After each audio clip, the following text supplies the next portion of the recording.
രാത്രിയും പകലുമായിട്ട് ഒരുപാട് സമയങ്ങൾ വെളുക്കുന്നവരെ ഉറക്കമൊഴിഞ്ഞ് കാവലിരിക്കുന്ന മൃതദേഹത്തിന് കാവലിരിക്കുന്നതുകൊണ്ട്, അതുപോലെ ആശുപത്രി കൊണ്ടുപോയിട്ട് ഉറക്കമൊഴിഞ്ഞിരിക്കുന്ന എത്രയോ ദിവസങ്ങളുണ്ടായിട്ടുണ്ട്. ബൈസ്റ്റാൻഡർ ഇല്ലാതെ മെഡിക്കൽ കോളേജിൽ കൂടെ കിടക്കുന്ന ദിവസങ്ങളുണ്ടായിട്ടുണ്ട്. അതിൻ്റെ ഭാഗമാണ്, ദ പാർട്ട് ഓഫ് ജോബ്. ഇത് രാധാമണി അമ്മ, ഇത് ചിന്നമ്മ അമ്മ, ഭാർഗവി അമ്മ, ഇത് ഗിരിജ, ഇത് സരസ്വതി അമ്മ, അത് സരസ്വതി അമ്മ, അത് വിജയമ്മ അമ്മ, അത് ചീരമ്മ അമ്മ, മീനാക്ഷി അമ്മ. ഇതെല്ലാം പറഞ്ഞ പേരുകളെല്ലാം കറക്റ്റ് തന്നെയാണോ? നമ്മുടെ പേരെന്തോ? സരസ്വതി. പേര് പറഞ്ഞ കറക്റ്റ് തന്നെയാണോ? തന്നെയാണോ? വിജയമ്മ. എനിക്ക് എൻ്റെ മക്കൾ 3-4 പേരുണ്ട്. അപ്പോൾ അവർ ഇതിന് വേണ്ട സഹായങ്ങളെല്ലാം ചെയ്യുന്നുണ്ട്. അവരുടെ കൂടെ എന്നോടൊപ്പം ഉണ്ട്. അപ്പം ഞാൻ ഒറ്റയ്ക്കല്ല എന്നൊരു തോന്നലുണ്ടാകുന്നു. അപ്പം ഫസ്റ്റ് മോസ്റ്റ് ഇമ്പോർട്ടൻറ്റ് ഫാമിലിയാണ്. അന്നവസ്ത്രാദി മുട്ടാതെ തന്നു രക്ഷിച്ചു ഞങ്ങളെ, ധന്യരാക്കുന്നു നീയൊന്നു തന്നെ ഞങ്ങൾക്ക് തമ്പുരാൻ.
കഴിഞ്ഞ ദിവസം പത്തനാപുരം ഗാന്ധി ഭവനിൽ ഒരു വിദ്യാലയത്തിൽ നിന്നും കുറച്ച് വിദ്യാർത്ഥികൾ വിനോദയാത്രയ്ക്ക് പോകുന്നതിന് പകരം ഗാന്ധി ഭവൻ സന്ദർശിച്ച ഒരു വീഡിയോ സമൂഹ മാധ്യമങ്ങളിലൊക്കെ പ്രചരിച്ചിരുന്നു.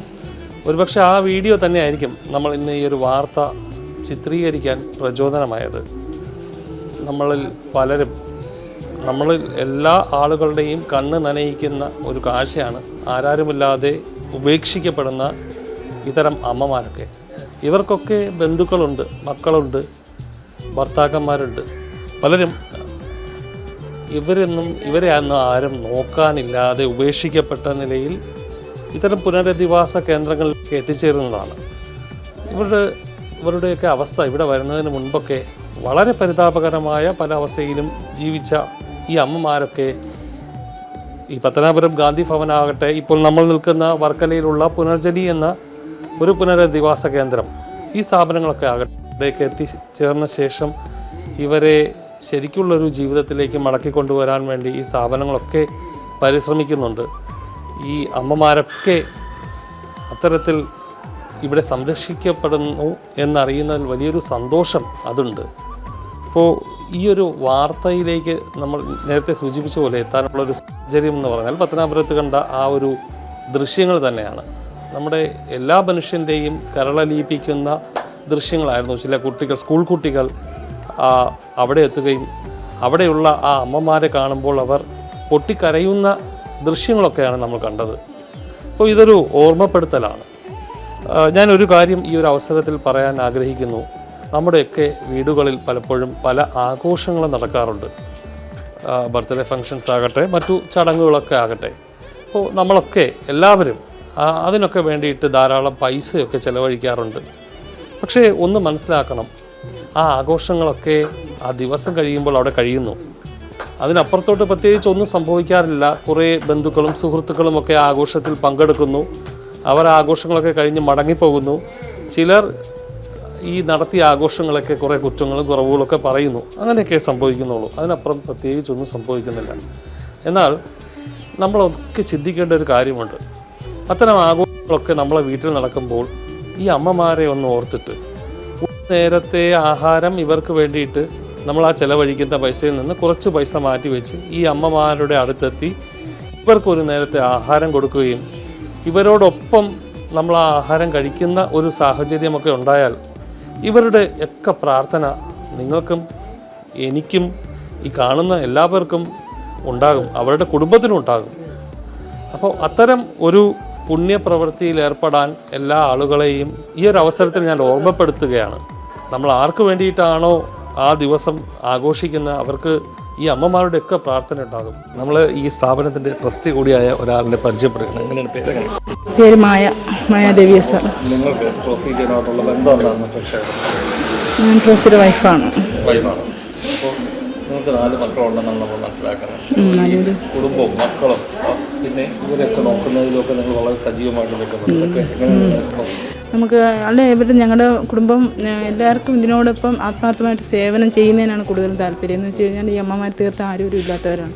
അപ്പോൾ അവർക്ക് എത്രത്തോളം നമുക്ക് ഞങ്ങളുടെ കുടുംബവും ഞങ്ങളും കൂടി ചേർന്ന് ഇത്രത്തോളം സഹായങ്ങൾ ചെയ്ത് അവരെ ഒരു ചോദ്യചിഹ്നം ഞങ്ങൾ ഇനി എങ്ങോട്ട് പോകും എന്നുള്ള ചോദ്യചിഹ്നമായിട്ടിരിക്കുന്ന അമ്മമാർക്ക് ഏറ്റവും കൂടുതൽ അഭയകേന്ദ്രമായിട്ട് പുനർജനി മാറാൻ വേണ്ടിയിട്ട് നമ്മൾ അതിനുവേണ്ടി അതീവ പരിശ്രമം ചെയ്യും.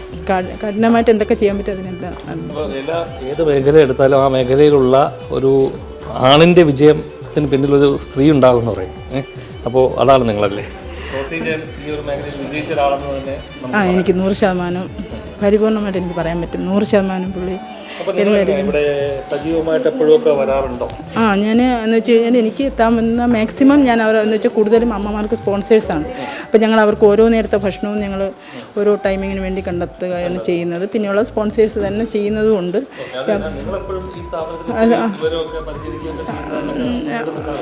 അവർക്ക് വേണ്ടിയിട്ട് ഞാനും എൻ്റെ മക്കളും.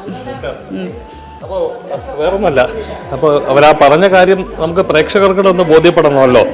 ഈ അമ്മമാരെയൊക്കെ ഞങ്ങളൊരു കാര്യം ചോദിച്ചോട്ടെ. ഈ അമ്മമാരുടെയൊക്കെ പേരുകൾ ചോദിച്ചാൽ നിങ്ങൾക്ക് കൃത്യമായിട്ട് പറയാൻ പറ്റും? പറ്റും. പറ്റിയില്ലെങ്കിലും നമ്മളത് പ്രേക്ഷകരിലേക്ക് കാണിക്കും, കുഴപ്പമില്ലല്ലോ. എല്ലാവരുടെയും ഓർമ്മ ഇത് രാധാമണി അമ്മ, ഇത് ചിന്നമ്മ അമ്മ, ഭാർഗവി അമ്മ, ഇത് ഗിരിജ, ഇത് സരസ്വതി അമ്മ, അത് സരസ്വതി അമ്മ, അത് വിജയമ്മ, അത് ചീരമ്മ അമ്മ, മീനാക്ഷി അമ്മ. സരസ്വതി വിജയമ്മ. എന്തായാലും വളരെ അഭിമാനമുണ്ട്. നിങ്ങളെപ്പോലൊരു സ്ത്രീ നിങ്ങളുടെ ഭർത്താവിനൊപ്പം ചേർന്ന് നിന്ന് ഇത്രയും വലിയൊരു ജീവകാരുണ്യ പ്രവർത്തനത്തിൽ പങ്കാളിയാകുന്നതിൽ. മക്കളൊക്കെ എങ്ങനെയുണ്ട്?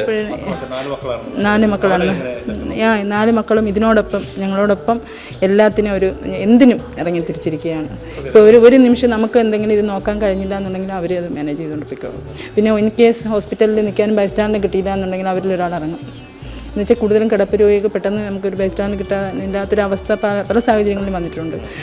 കൃത്യമായിട്ട് മെഡിക്കൽ കോളേജിലാണ് വന്നിട്ടുള്ളത്. അപ്പോൾ അവിടെയെല്ലാം ഞങ്ങളുടെ കുട്ടികൾ എന്ന് വെച്ചാൽ ഇപ്പോൾ ഒരുപാട് ഏജ്ഡ് ആയതല്ല, 20-21 വയസ്സായ കുട്ടികളാണ്. എന്നാൽ പോലും അവരുടെ കൊറോണ ടൈമിങ്ങിലുമൊക്കെ ഒരുപാട് ഹോസ്പിറ്റലിലൊക്കെ നിന്ന് നമുക്ക് വേണ്ടിയിട്ട് ഒരുപാട് സഹായങ്ങൾ ഞങ്ങളുടെ മക്കളായിട്ട് പറയുകയല്ല, ഒരുപാട് അമ്മമാർക്ക് വേണ്ടിയിട്ട് അവർ ഇപ്പോഴും അതിനെന്തിനും തയ്യാറാണ്. ഞാൻ നേരത്തെ സൂചിപ്പിച്ചതുപോലെ തന്നെ ഇത്തരം അമ്മമാരെയൊക്കെ സംരക്ഷിക്കുന്നതിലൂടെ അവർക്ക് വേണ്ടുന്ന കാര്യങ്ങളൊക്കെ ചെയ്തു കൊടുക്കുന്നതിലൂടെ ഒരുപാട് വലിയൊരു പുണ്യപ്രവൃത്തിയാണ് നമ്മൾ അതിൽ പങ്കാളിയാകുന്നത്. അപ്പോൾ അത്തരത്തിൽ ഒരുപാട് അമ്മമാരെ സംരക്ഷിക്കുന്ന ഒരാളാണ് എന്നോടൊപ്പം ഇപ്പോൾ ഉള്ളത്.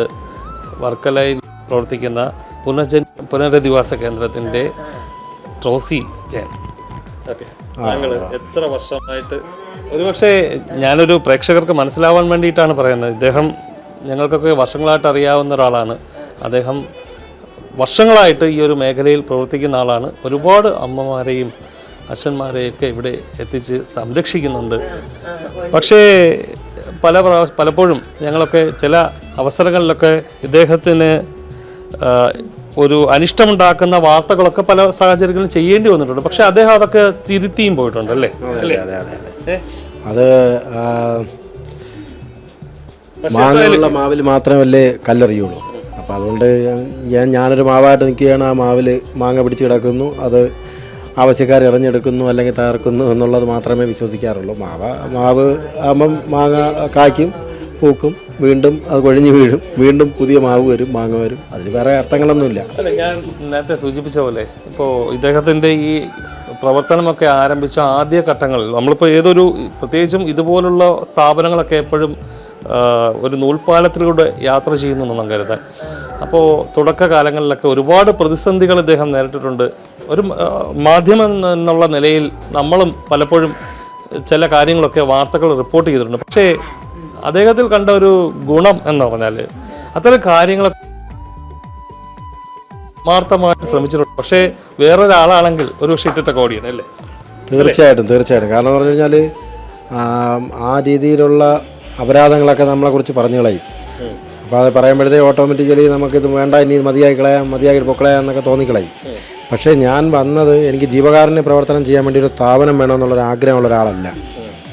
ജീവകാരുണ്യ പ്രവർത്തനം എനിക്ക് വേണ്ടാന്ന് തോന്നാനുള്ള മുഖ്യ കാരണം, ജീവകാരുണ്യ പ്രവർത്തനം നിലനിർത്തിക്കൊണ്ട് പോകണമെന്നുണ്ടെങ്കിൽ ഇത്തരം സ്ഥാപനം വേണ്ട എന്ന് തോന്നാനുള്ള മുഖ്യ ഒരു കാരണമെന്ന് പറയുന്നത്, ഈ സ്ഥാപനം സ്വാഭാവികമായിട്ടും ഈ സ്ഥാപനം ഇല്ലെങ്കിൽ തന്നെയും ജീവകാരുണ്യത്തിന് അർഹതപ്പെട്ട ആൾക്കാരെ കണ്ടെത്തി അവർക്ക് വേണ്ടുന്ന എല്ലാവിധ സഹായ സഹകരണങ്ങളും എനിക്ക് ചെയ്തു കൊടുക്കാൻ പറ്റുന്നുണ്ട്. അതൊന്ന്. പിന്നെ അതിലുപരി എന്ന് പറഞ്ഞു കഴിഞ്ഞാൽ തിരുവനന്തപുരം ജില്ലയിൽ ഏറ്റവും കൂടുതൽ ആക്സിഡൻറ്റിൽ പെട്ട് കിടക്കുന്ന ആൾക്കാരെ തെരുവിൽ നിന്ന് എടുത്തുകൊണ്ട് പോയിട്ടുണ്ടെന്നുള്ളതിനാണ് ഒരുപാട് അവാർഡുകൾ കിട്ടിയ ആളാണ് ഞാൻ.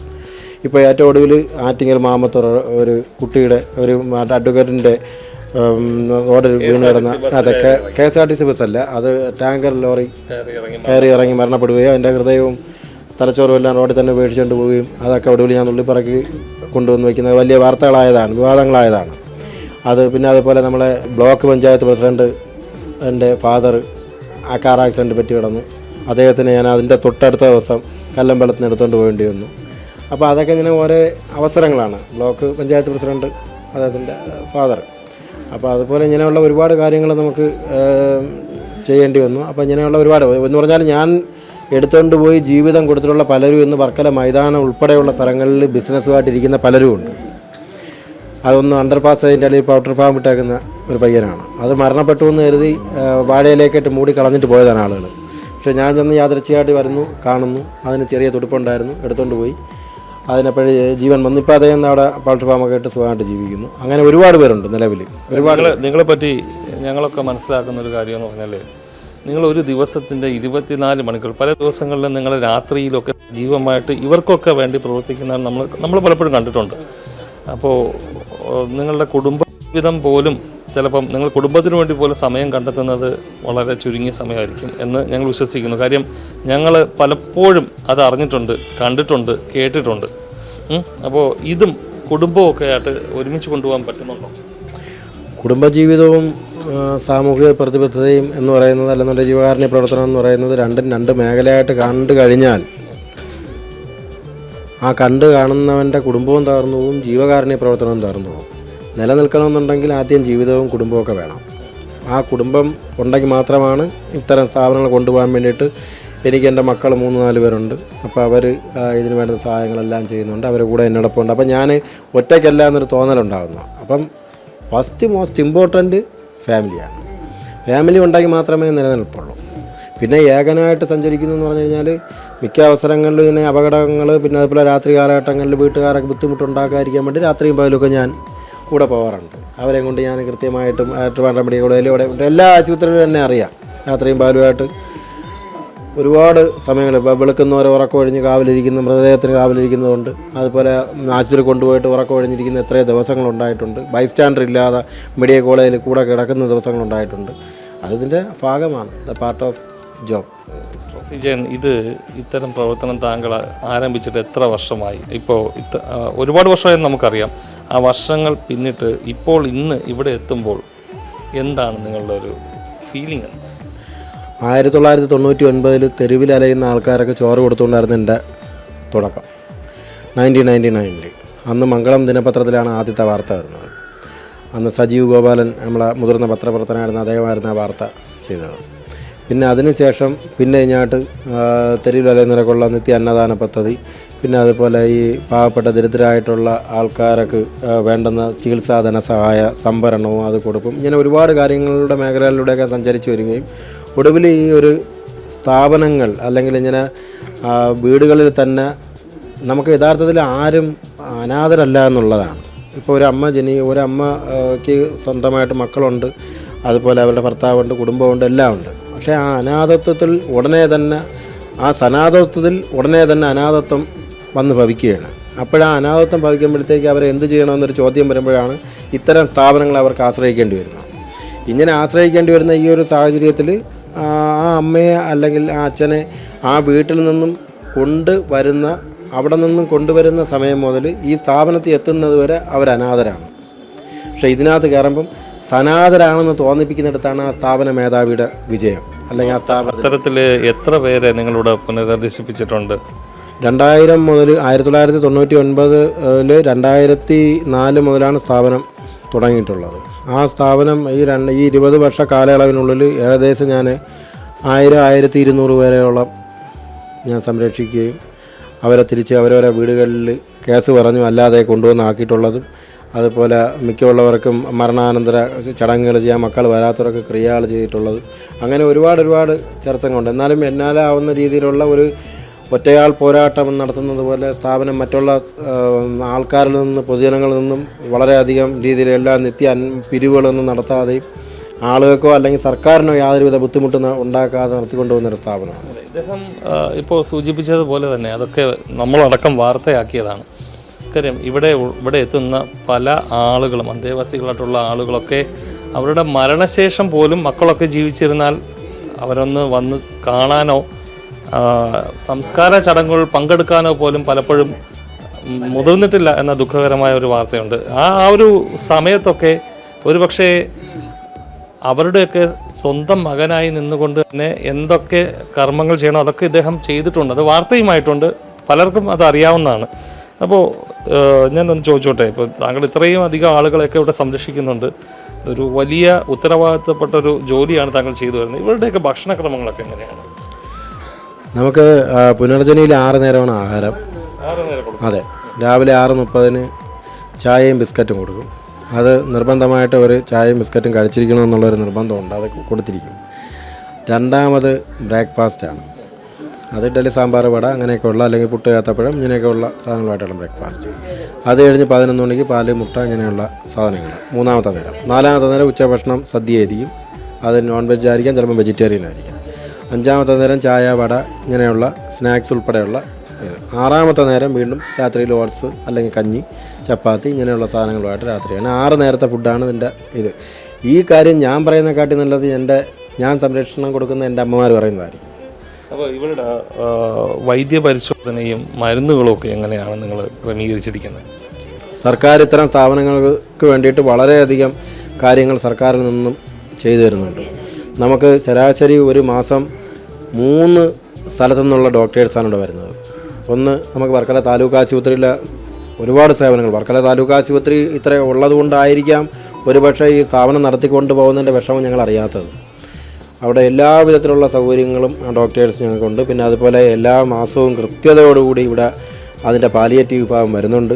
പാലിയേറ്റീവ് വിഭാഗം വരുന്നതിൽ ഉൾപ്പെടെ നമുക്ക് ഇവർക്ക് വേണ്ടുന്ന എല്ലാ മെഡിസിനും, ജീവിതചര്യാ രോഗങ്ങളാൽ കഷ്ടത അനുഭവിക്കുന്ന ഇവർക്ക് വേണ്ടിയിട്ടുള്ള എല്ലാവിധ മെഡിസിനുകളും സർക്കാർ ഒരു ഗുളിക പോലും ഞങ്ങൾക്ക് പുറത്തുനിന്ന് വാങ്ങാതെ തരുന്നുണ്ട്. അത് 3-ാമത്തെ. പിന്നെ അതിൽപോലെ ഞങ്ങളെ ഭാരതീയ ചികിത്സാ വിഭാഗമായ ആയുർവേദ ആശുപത്രിയിൽ നിന്നുള്ള ഡോക്ടേഴ്സ് കൃത്യമായി വിസിറ്റ് ചെയ്യുകയും ഈ അമ്മമാർക്ക് വേണ്ടുന്ന തൈലങ്ങളും കുഴമ്പുകളും അതുപോലെ ഇവർക്ക് വേണ്ടുന്ന ആയുർവേദ മെഡിസിനും എല്ലാ സാധനങ്ങളും ഇവിടെ നൽകി തരുന്നുണ്ട്. പിന്നെ ഹോമിയോപ്പതി വിഭാഗത്തു നിന്നും വരുന്നുണ്ട്. അത് പിന്നെ ഇവർക്കാർക്കും താല്പര്യമില്ലാത്തതുകൊണ്ട് മാറ്റി നിർത്തിയിരിക്കുന്നേ ഉള്ളൂ. പക്ഷേ എന്നിരുന്നാലും മറ്റു 2 കാര്യങ്ങളും വളരെയധികം നൽകുന്നുണ്ട്. മെഡിസിൻസിനൊന്നും യാതൊരു ഇതുമില്ല. സർക്കാർ എല്ലാവിധ സഹായങ്ങളും സഹായിക്കും. ഇതൊക്കെ ആയാലും ഇദ്ദേഹത്തിൻ്റെ ഒരു കഠിനമായ ഒരു പരിശ്രമം ഇതിന് പിന്നിലുണ്ട്. ഇത്രയും അമ്മമാരെയൊക്കെ സംരക്ഷിക്കുന്ന, അതായത് നമ്മൾ ഓർക്കേണ്ടത് സ്വന്തം അച്ഛനെയും അമ്മയെയും, നമ്മുടെ വീട്ടിലുള്ള അച്ഛനെയും അമ്മയെയും സംരക്ഷിക്കാൻ പറ്റാത്ത മക്കളുള്ള ഈ ലോകത്ത് ആണ് നമ്മളൊക്കെ ജീവിക്കുന്നത്. അവിടെയാണ് ഈ ട്രോസി ജയൻ 100 കണക്കിന് അമ്മമാരെയും അച്ഛന്മാരെയൊക്കെ കൊണ്ടുവന്ന് സംരക്ഷിക്കുന്നത്. അദ്ദേഹം ഒരു സാധാരണക്കാരനാണ്, അമാനുഷികനൊന്നുമല്ല. ചില പരിമിതികളൊക്കെ അദ്ദേഹത്തിനുമുണ്ട്.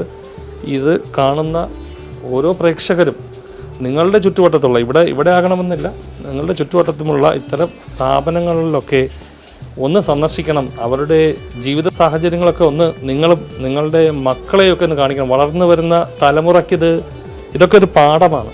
അവരെയൊക്കെ ഒന്ന് കാണിക്കണം. പിന്നെ ഞാൻ നേരത്തെ സൂചിപ്പിച്ചതുപോലെ തന്നെ നിങ്ങളുടെ വീട്ടിൽ നടക്കുന്ന ആഘോഷങ്ങളിൽ ഒരു ഭാഗം ഇവർക്ക് വേണ്ടിയിട്ട് നിങ്ങൾ മാറ്റിവെക്കാൻ ഇന്ന് മുതൽ പ്രതിജ്ഞ എടുത്ത് ജീവിതത്തിൽ ഒരു നല്ലൊരു ഉയർച്ചയും ഉന്നമനമൊക്കെ അത് കാരണം നിങ്ങൾക്കൊക്കെ ഉണ്ടാകും, ഉറപ്പായിട്ടും ഉണ്ടാകും എന്ന് തന്നെയാണ് ഈ ഒരു അവസരത്തിൽ പറയാനുള്ളത്. ക്യാമറമാൻ അരുൺ സാഗറിനൊപ്പം രജനീഷ്, വിസ്മയ ന്യൂസ്.